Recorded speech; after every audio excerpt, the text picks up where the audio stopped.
Hi, Misha here, and here we are again. We're going to talk about AK-74s and 5.45 by 39. I'm going to probably make this a three-part, hopefully not terribly long each part, series because I'm still on vacation, although we're editing new videos right now, but had to do some kind of response to the Russian sanctions that came about last Friday, August the 20th, 2021. And there's a lot to be said because this finally hits us in the ammo, something that people have long feared and warned about. So in this part, we're going to talk about 545 by 39, where it is and where owners might be and what's going on. And then in part 2, we're going to talk about 7.62 by 39, the present day kind of way that's going to go. And in part 3, we're going to talk about really the future with 5.56 NATO as it pertains to the AK. And yes, this round of sanctions will affect really all of these calibers and all shooting experiences. But I wanted to do something on this main Mishaco channel. I have already done kind of a first reaction stream of consciousness type black box over on my main Misha channel, which is a personal thing. So if you're kind of interested in my late night, rather tired ramblings, and I go into more of the political background of this, you can check that out. But here we're going to keep it pretty much focused on the firearms and the ammo and what is just going on there.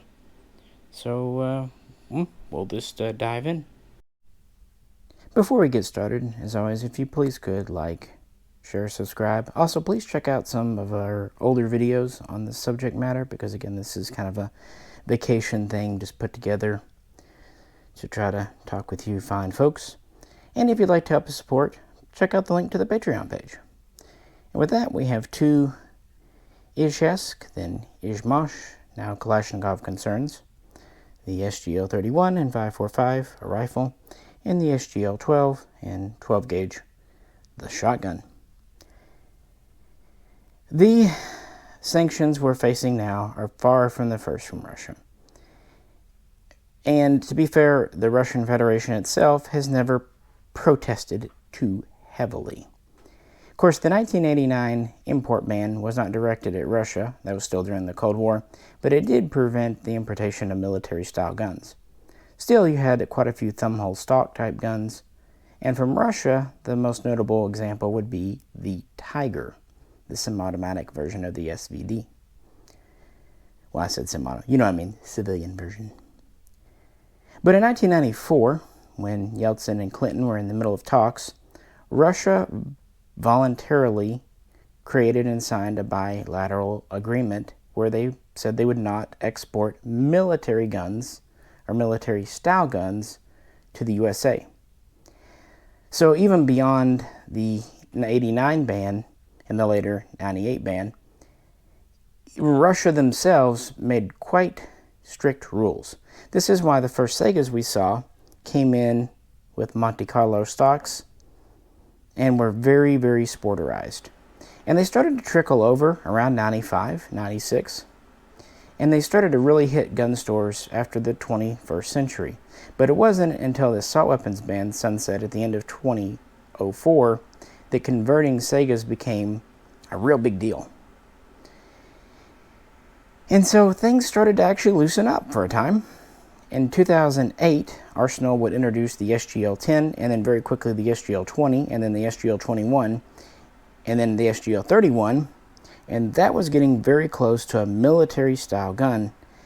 And they got around it by doing a lot of the work over here and not in Russia. They were still imported as sporter guns, but also Russia, because of Putin being president, not Yeltsin, things were loosening up, and frankly, they were happy to get the cold hard cash.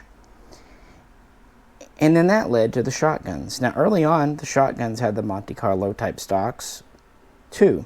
But actually, there was a big kerfuffle around, 2010, 2011, Well, they thought they were going to ban Sega's because of the detaching mag. Well, not only did they not ban them, they actually decided that, hey, a pistol grip on a shotgun has a sporting purpose. So this is why, after about 2012, you start to see more imported shotguns, not just Russian, with pistol grips. So a little bit of a small victory there. Enjoy them while we get them. They're not often. But the good times never last. Arsenal would change to FIME as the import brand in 2013, but then in March of 2014, the U.S. would join many allies from Europe and Canada and sanction Russia over its behavior towards the Crimea, Ukraine. Not getting into the politics of it, that was simply the reason given for the sanctions. And then in June of 2014, one of the many sanctioned companies would be Kalashnikov Concern, formerly Izhmash. That meant Sega's could no longer come in. The guns themselves were not banned by name, but American companies were not allowed to do any kind of business with the Russian company, which is a very effective and ironclad ban. But all wasn't lost, at least at that time in 2014, because there was another.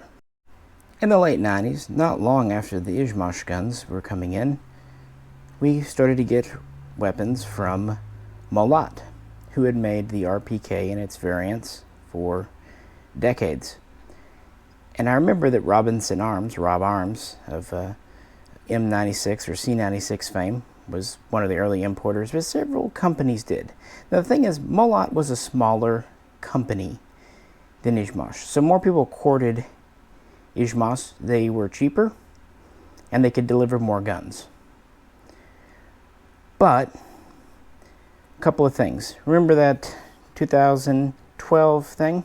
Well, since they could bring in with pistol grips, we started to see the new Vepr 12 shotgun, which was an amazing gun then and actually came down to amazing prices at one point. Well, after FIME lost Kalashnikov Concern, they transitioned over to bringing over various Molat guns under the FM name. They also brought over the more sporter style that had been gracing our shelves for decades, and the Molats were known for very durable, very high quality, although they were more expensive.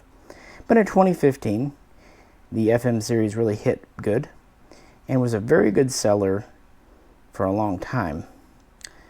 But in 2017, June, the list of sanctioned companies was amended and added to. And at this point, this is a very big list, guys. We're talking over 90 companies, if memory serves correctly. Most of them in the energy fields and banking. But Molat was lumped in because of some dealings they had with Kalashnikov Concern over in Russia. Thus, now, our beautiful, beautiful Molats were all sanctioned 4 years ago. And that was pretty much it for Russian firearms. But the ammo, much to kind of everyone's surprise, was still coming in. And keep in mind, these early sanctions here, 14 and 17, were still based on Ukraine, Crimea, that whole affair. And Ukraine was slapped with some sanctions too, which means getting stuff out of Ukraine has been interesting for a while. But regardless, we've been getting ammo. But now the government honestly has expressed interest in shutting off Russian stuff for a long time, and they have an excuse. So with that, let's talk about 545 by 39 specifically, and just ammunition in general. Now that we've covered the basics, let's talk specifically about 545 and get the guns back out on the table. And these are the same guns you've seen in video after video, and there's a very good reason for that. The 545 market, as far as guns go, has been quite stagnant with very few exceptions, and these have all been U.S. You have the Raleigh Defense and the Palmetto State AK-74s. Imports, well, recently we put up one on the Romanian guns, my SAR-2 to represent that. That was a really fun video to do. They were the first ones to come in, if you don't count the tiny number of Chinese Type 88s. And they were imported really from 97 all the way up through 2013 in different forms. But yeah, moving up, we have the arsenals. They were one of the early ones with this gun here, the 105 and the 105A1, back in 2004-2005. And these were really the only 545 we had from Bulgaria for some time until the 104 UR 104 FR came along. But that wasn't until a decade later. As far as the Russian 545s, we had various Sagas, which evolved into the SGLs, and we had various Veprs, which evolved into the FMs. These all fired 545. But it was always a limited market, with really most domestic production being kit builds. That's because Russia is the primary user of 545 today, and Romania does also still use it, but they've been trying to get away. It's more of an economic reason that they still keep it more than anything else. Bulgaria and Poland, and of course East Germany no longer existing, they've long since dropped 545 by 39, and they have a kind of visceral dislike of it. And I've covered this in past videos, so yeah, I've linked them in the description. You can check those out. I don't want to retread. But for the past 1 second later. Sorry about that. It was the UPS driver. He had to pick up a package that accidentally dropped off here a day or two ago. Hey, you get the raw footage here. What I was trying to get at was the 545 market has had its ups and downs in the past since it came in, and for much of its time in America, it has been a niche cartridge. It's actually very hard to get in the 90s. Thanks to Wolf and some other brands, it became easier in the 2000s. And then thanks to the importation of 7 and 6 Russian surplus in the late 2000s, early 2010s, it got to be about a dime around. But then in 2012, the 7 and 6 ammo was banned. That was because it was declared armor piercing. And that wasn't a problem as long as it was only for rifles. But according to the 1968 Gun Control Act, which was amended in 1986, you cannot import armor-piercing ammo for handguns for civilian commercial market. The problem was, in 2011, IO, who was starting to bring in the FB Radom guns like the Archer, asked permission to bring in an Onyx pistol, like our mini barils, but whereas our mini barils are in 5.56, the Onyx would have been in 5.45. This meant we had a 5.45 pistol on the market, at least in theory. They never actually imported them aside from samples. Nevertheless, in April of 2012, this meant that 7 and 6 was banned, and this led many to panic and jump out of the 5.45 master race. But others, who actually read the text of what the ATF written, realized it wasn't all 5.45 that was banned from importation. It was specifically and only Russian 7 and 6. Other Russian ammo, Wolf, was fine. Even other surplus, potentially, like say from Poland or Romania, was fine. It was specifically this one type. Things cooled off. People realized it was alright. This was the heyday of the SGL-31. Later we would get the Vepr. And of course in 2013-2014 we would get the Arsenal 104 UR and 104 FR. So things kind of peaked again and kind of ebbed and flowed. After the 2016 election and people kind of overdid on ARs, they became more interested in the 5.45 again. And that's why since at least 2017, 2018, I've done kind of spring updates on the status of AK-74s, 5.45 by 39, and the community. And actually I just did one 3 months ago. Again, I'll put links to those previous videos. But with that, let's talk about what's going on at the end of August 2021 and the specific sanctions as it pertains to Russian ammo. So the reason for the Molot and the Kalashnikov concern sanctions was given as the Crimea. The reason behind the 2021 ammo sanction, well, if you kind of check US news sources, it's mostly attributed to the Navalny assassination attempt via poisoning that was alleged a year ago. It was done on the anniversary. If you check Russian news sources, they give more of the reason as being Nord Stream 2, the pipeline that Germany and Russia are working on that's basically done now, and that Switzerland is also involved with, at least a Swiss company. It doesn't matter. Again, I'm not getting into that. Those are the reasons given. It's just political brinksmanship. And again, for my opinions, you can check out my personal video. But TLDR, it's bullshit. But anyway, the point is, they say that firearms and ammo, well, they're not going to approve them coming in anymore. See, when you import not just guns, but ammunition and even some parts and accessories, you have to file for a Form 6 or other form. The U.S. State Department, Customs, Border Control, they can deny these with no real reason, although they're actually citing the Chemical and Biological Warfare Act of 1991 as their justification. They're saying there's going to be a policy of denial. If you have Russia as the country of origin for your product, it's not going to be allowed in. This isn't new, although this is kind of making it official. This is actually what JDI, Sent Imports, Dave Wagner, was warning about earlier this year. They can just deny an import form and not really give a reason. Or even worse, they can just not approve it, essentially filing it away in the trash can. Meaning you can't do it without a yes, you can't go. There's no timeout because we have no rights when it comes to importation. Importation of goods, purchasing of goods by civilians is a luxury. It's not a guaranteed right. And some have asked, what about taking this to court? No, the right to imports doesn't exist. It's not protected under the Second Amendment. No American court really has jurisdiction. The only courts that could potentially say anything about it would be international courts, and one, the U.S. wouldn't have to follow them. Two, do you really think international courts are going to have much sympathy for gun-related stuff? Keep in mind, America is far from the only nation to have sanctioned Russia. In fact, this latest round is a joint venture between the UK and the USA.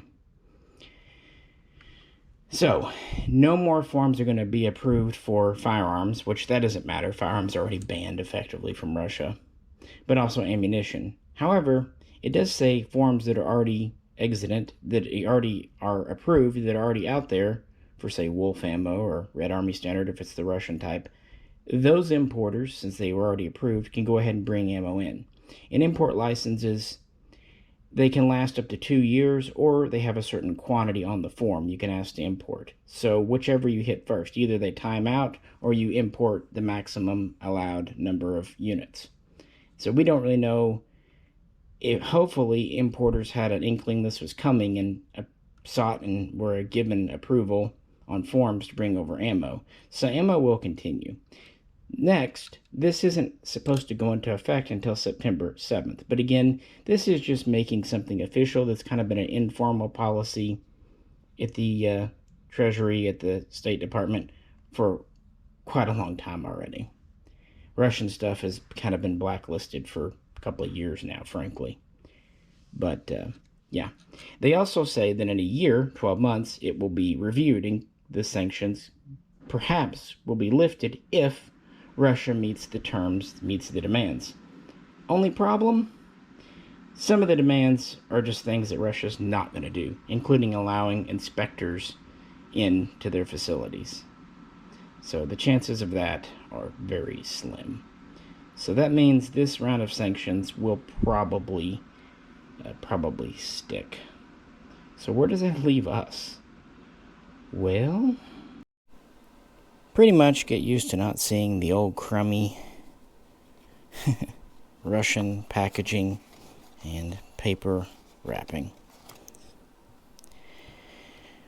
Russian ammo is effectively banned, essentially by name. Our best hope for imported ammo is Romania. Either new production stuff, like Century has done with Red Army Standard, getting tongue-tied there, in the past, or even surplus stuff, because remember, The 2012 ban on armor-piercing ammo was only for 7 and 6, not necessarily Romania's own unique loading. So we might see stuff out of Romania, especially if they transition to a new rifle and a new chambering, which they've been trying to do for quite some time. It's possible other places could tool up to make 5.45, but not likely. It's actually very expensive to set up to make steel cases, although once the setup's there, they're very inexpensive to make individually. Poland, Bulgaria, they're not going to do it. They don't want to touch the round. Serbia, Hungary, they have never done it. Finland has never done it. They would be expensive anyway. It's possible Israel could. It's possible like Aguila in Mexico could. But it's a pretty niche market, and the thing about production, it's not absolute. If you produce 5.45 at a factory, you're going to have to not produce as much of something else, 5.56 or 7.62. Most factories are going to look at the cost-benefit analysis and realize, hey, it's better to produce 5.56 than it is 5.45, because a lot of people bought into 5.45 and expect cheap ammo. Now, will some people pay 50, 70, even $1 a round? Yes, but most won't. It makes more sense economically to ramp up 5.56 production for places like, say, Aguila. It's also possible that production could shift elsewhere, FEG defense, and you know how that goes. I'm not going to say more, but I think you follow my meaning. As far as Hornady in America, it's quite possible, quite likely even, they will produce more 5.45, but it will never be 20 cents a round or 30 cents a round. I would say we'd be very lucky to get Hornady for 50, 55 cents a round, and probably more. And they also do need to kind of improve their brass case production standards a little bit, at least as of last year. Does that mean this is dead, though? No way. When I bought my SAR-2, Wolf was the only game in town, and ammo was quite hard to get. Inexpensive, but hard to get. There are enough 5.45 owners in America that someone will meet that demand. However, it's not going to become a widespread, a very popular cartridge. It's going to be a niche cartridge, an interesting but kind of obscure thing, which is, frankly, for most of its life in America, what it's been. The truth is, 5.56, especially with all the various loadings we have here, it's not clearly inferior, especially to commercial grade 5.45.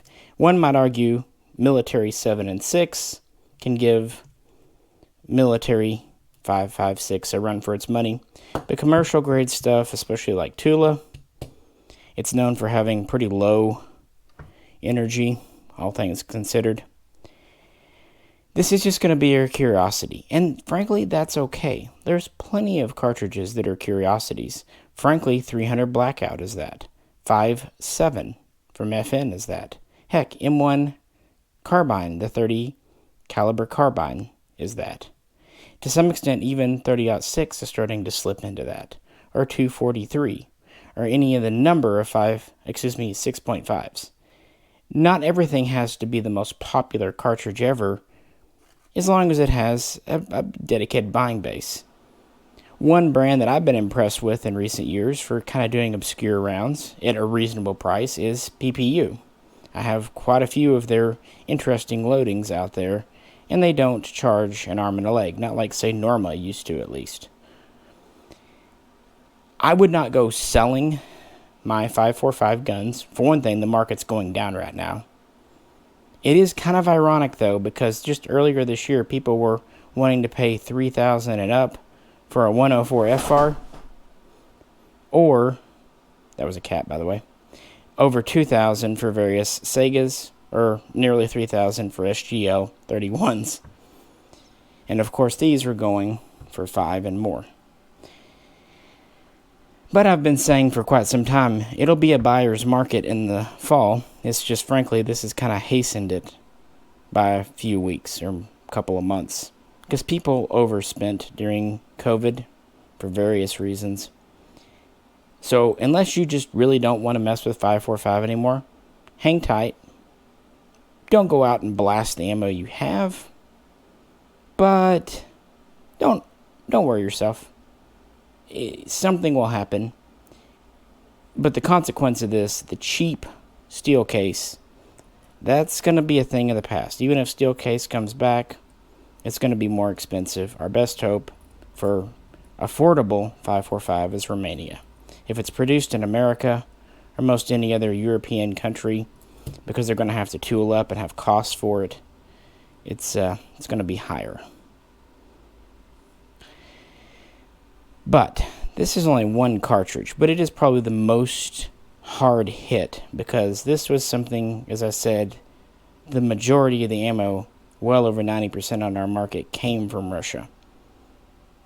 In part 2 and part 3, things will get a little more dynamic. And again, I'm sorry this video was a bit longer, but we kind of had to establish what the heck was going on. And again, keep in mind, I'm just kind of putting this out stream of consciousness style while in the middle of many other projects. So, but I wanted to address it for you guys in a non-black box format. So let me know what you think, and of course this video will quickly get outdated as more information comes along. So keep in mind the publication date you will see here at YouTube. And for more kind of thoughts about AK-74s and 545s, definitely please do check out the links. Or, if you'd like to help support the channel, please check out the link to the Patreon page. This is Misha, and it's nearly 100 degrees outside, so stay cool, folks, and I'll catch you very soon next time.